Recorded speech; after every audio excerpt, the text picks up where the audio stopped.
Tom, or so they say, or so they say. I won't go through all the words for them, and actually I don't even like the translation that the person in the book gave me.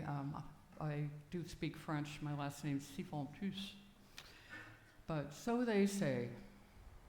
So here we are on a Sunday morning. However, you are watching, perhaps on Zoom or here with me in this space. All the ways we gather these days since the pandemic. As you have heard, I am the Reverend Maddie Sifantus, retired from serving the Universalist Unitarian Church of Santa Paula as of this last July 15th. I'm asking everywhere I go, I can ask a few of you, I bet, what's it like to be retired? I'm trying to figure it out yet. I won't stop working it quite yet, though. I won't be leaving ministry entirely, but just stepping back for a few months to kind of regroup and refresh and see what it is that I want to do at this point in time. I'll still do rites of passage, do part-time ministry. I'll be back here in December, as I said. And I will continue with supply preaching around the East Coast and the West Coast. I love finding out how Unitarian Universalist congregations show up in the world, how they show up in their community and all the ways they are different from each other. Because in our congregations, we are a mixed bunch. Regardless of our ages, our personalities, our inclinations and our interests, our gender, our work histories, and all of the things like that that make us up. That all makes up part of the puzzle of who we are to ourselves and to other people. We need all of those versions of ourselves in order to have a life, right? And we also need all the versions of ourselves as communities to make up our Unitarian Universalist Association. In fact, my friend and colleague of blessed memory, David Petit, used to say that if you've seen one UU congregation, you've seen one UU congregation. But we need all of us to make up the UUA, all of us. Where I lived for 39 years before I moved to Santa Paula, California, at the end of 2014, was a small town of 13,000 souls, Wayland, Massachusetts. But our ministerial association there was an interfaith group, including my home church, the First Parish, which was Unitarian Universalist, along with 2 Roman Catholic churches and all the mainline churches, and there were 2 synagogues and the Islamic Center of Boston, all in that small town of 13,000. And so it was that I got to know a number of rabbis over the years, including Larry Kushner, who used to serve Temple Beth El down the street from me in Sudbury. And I've always loved this piece of his talking about puzzles. And I think it applies to our personality puzzle this morning. Introverts and extroverts. I'll let you be thinking about which one you think you are. So Larry wrote, "There must have been a time when you entered a room and met someone, and after a while you understood that unknown to either of you, there was a reason that you had met. You had changed the other, and he or she had changed you. By some word or deed, or just by your presence, the errand had been completed. Then perhaps you were a little bewildered and humbled and grateful. It was over. Each lifetime is the pieces of a jigsaw puzzle. For some, there are more pieces. For others, the puzzle is more difficult to assemble. Some seem to be born with a nearly completed puzzle, and so it goes. Souls going this way and that, trying to assemble all those myriad parts. But know this, no one has within themselves all the pieces to their puzzle. Like before the days when they used to seal jigsaw puzzles in cellophane, ensuring that all the pieces would be there in that box. Everyone carries with them at least one and probably many pieces to someone else's puzzle. Sometimes they know it, sometimes they don't. And when you present your piece, which is perhaps worthless to you, to another, whether you know it or not, whether they know it or not, you are a messenger from the Most High. That's the end of Larry's story. Whether you or not you know or could imagine that you are a messenger from on high, we are part of the puzzle here in our congregations and in our lives, of course. It takes all of us to put the puzzles of congregational life together, especially in times of transition, which I know you've been in here. And it won't be neatly wrapped with all the puzzle pieces contained in a box with cellophane sealed all around it. It will take all the extroverts and all the introverts and the ambiverts, more about that in a bit, listening to one another, sharing thoughts, making space for someone else to speak, making plans, and trying to keep all the pieces of the puzzle on the table. Always a challenge. I spent years going to my beloved friend Jane's lake house in New Hampshire every summer and help her open the house. She would come down here to Chatham to see her brother, by the way. So I've been at his house too. And one of the first things that we would do when we got to that house was open the box with the puzzle, put it on the card table near the plate glass windows overlooking Lake Winnipesaukee.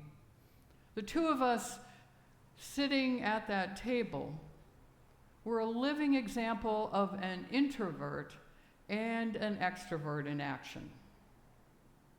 Me, the introvert, quietly listening to the extrovert, my beloved friend Jane, who was talking without any, nonstop, without leaving any spaces, and me lifting my eyes from the puzzle, staring out at the lake and listening for the loons.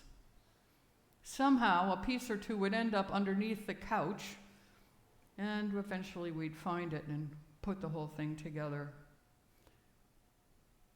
After I took some time for solitude and listening to the lapping waves, and Jane keeping up her non-stop dog and pony show, and finally me crawling around on the floor for that last piece. So it was that when I was preparing for this service, I wondered to myself when it was that I realized that I was an introvert, which is not the same thing as being shy, by the way. They're not the same thing. I was very shy as a little kid. I realized at some point, somewhere along the way, I knew that I needed a lot of time alone, which is one of the signs of an introvert, especially after being around lots of people. And that certain people, no matter how much I loved them, like my pal Jane, sent me running to a quiet space after some time when all the world around me seemed to be filled up with words, with no way for me to get in a word edgewise. And I do have a lot to say, but by the time I went to seminary, I had thought about it a lot more. with curiosity that I was able to sing and speak in front of hundreds of people with no problem at all. But then I hated schmoozing at cocktail parties or working the room at the nonprofit events I went to back in that time. And I remembered how when I first walked into a UU coffee hour, when I started attending church, how completely uncomfortable I was. Introvert for sure. Maybe that's happened to you. One of the things that you do when you go to seminary, which for me is a long time ago now, is something called a career assessment to see if you're suited to this peculiar profession of ministry. And one of the personality assessments I took was the Myers-Briggs Type Indicator. I see a few nodding heads, the MBTI. One of the findings that came back for me that I was something called an INFP, standing for introverted, intuitive, feeling, and perceiving. INFP. That personality type is often described as an idealist or a mediator personality. People with this kind of personality tend to be introverted and idealistic, creative and driven by high values. That sounded about right for me. INFPs want to make the world a better place and are interested in how they can best help others. It felt like a fit then, and it still does for the most part. It turns out when I started talking to the minister of my home church, who was my mentor as I was going through this process, that he was also an INFP. So we were able to have a lot of interesting conversations about what that looked like in ministry and in life and how it plays out and how to figure out how to do coffee hour if you don't really like those. I've gotten so I actually like coffee hour nowadays. So I wonder if any of you have ever taken a personality profile and whether you identify to yourself as an introvert or an extrovert. Do you think they're opposites? I've never really studied the Enneagram. Maybe some of you have, like many of my friends have and colleagues, but I think it probably plays out in a similar way there. So it is that your personality traits determine how you interact with and react to the world around you. I've been thinking this week about how we all react differently in this election year, but I'm not going to go down that rabbit hole today. Knowing more about your friends and your own traits can help you learn where you feel most comfortable socially and professionally. Just what that career assessment was pointing to for me and my fellow seminarians who were going into the ministry. Just a little bit about introversion and extroversion. The concepts originally came from the Swiss psychiatrist Carl Jung in the early 1900s. He believed that some people were energized by the external world, the extroverts, and others were energized by their internal processing, their internal world. Like many things, you probably fall somewhere on a continuum, and they're not true opposites of each other. That means someone rarely fits completely in on one side or the other, but falls rather somewhere in the middle. You could be closer to the extrovert side or closer to the introvert side. We are on a spectrum as we are in so many things. Rather than opposites, we're non-binary, if you will, to use current language. Introverts and extroverts are a little bit like emotional yin and yang. The interactions that drain an introvert energize an extrovert. Introverts gain their energy from their time alone. Extroverts energize through social interaction. We live in live out loud, think out loud type of society. Being an extrovert is praised and admired, and being an introvert is often viewed as a problem that needs to be overcome or pitied, particularly when someone is growing up and you're worried about your child only having one or two friends or not interacting with a lot of people. We're often taught as children to be ashamed of our introverted nature by the society we grow up in that is so loud much of the time. And we grow up, many of us, fighting against ourselves instead of maximizing our strengths. And then I discovered recently, when I was planning to talk about all this and thinking about it, the different personality types working together, that there is another thing, an ambivert. An ambivert. And since then I've realized that some people have heard of it. I never had. And I made my little joke about swinging both ways. An ambivert can do both things. And I realized that that is actually what I am. I went to a party last night with some members of First Parish in Brewster where I didn't know anyone except my host. And boy, that's a challenge for an introvert. But by the end of the night, I was able to step out of myself and meet new people and maybe make some new friends. Who knows? Introverts can learn how to move in an extroverted world, as I have done. And when I retook that Myers-Briggs test at the end of seminary, I had actually moved from the INFP part of the spectrum more towards the ENFP part of the spectrum. And I thought to myself then, well, at least all those years of seminary have done something. So I could say a lot more about what an ambivert is. I'll just say a few things. You're a good listener and communicator. You have ability to regulate your behavior. You can adjust to fit a person or a situation. It's something that comes naturally to ambiverts. You feel comfortable in social settings, but, and this is the big but, you also value your time alone. I'm proud of my time alone because I know I need it.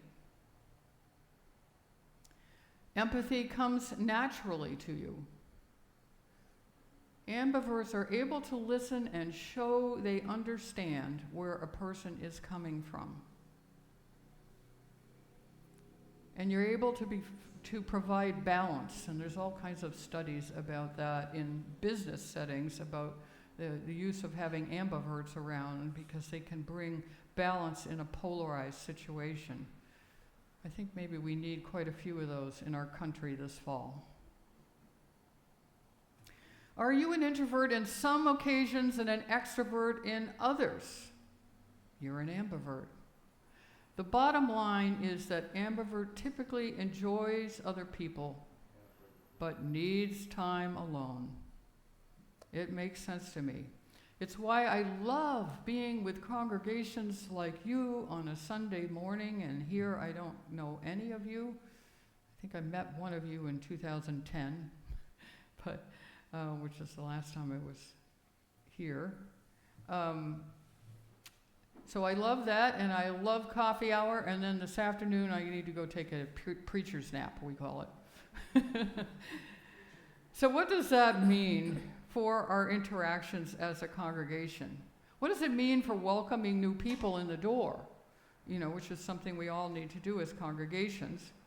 Would an extrovert overwhelm an introvert who wants to sneak in quietly and sit in the last pew?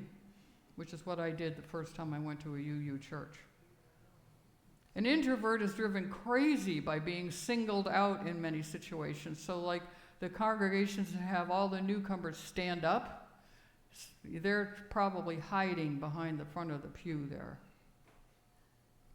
And an extrovert may be hard-pressed to sit still and listen. They might be thinking, when is she going to stop talking? Because they want to be able to get their word in. Respect the yin and yang, I'd like to say. Not only do we need to think alike, to love alike, as was attributed to the early Unitarian clergy person Francis David, we don't have to have the same behaviors. We do need to have a covenant to make sure we're all operating together. I think I'll end with a quote from 2 books I read in preparation for my words today. The first are from a book by Sophia Dembling.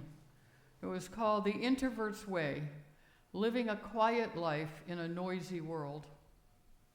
And at the end of her book, mostly focused on introverts and the call to have them embrace their nature in the mostly extroverted culture of our country, she states that it is time to call for hands across the personality divide. And she goes on to say this, and I quote, "The beauty of this is that when the yin and yang of introversion and extroversion are in harmony, we create balance in the world.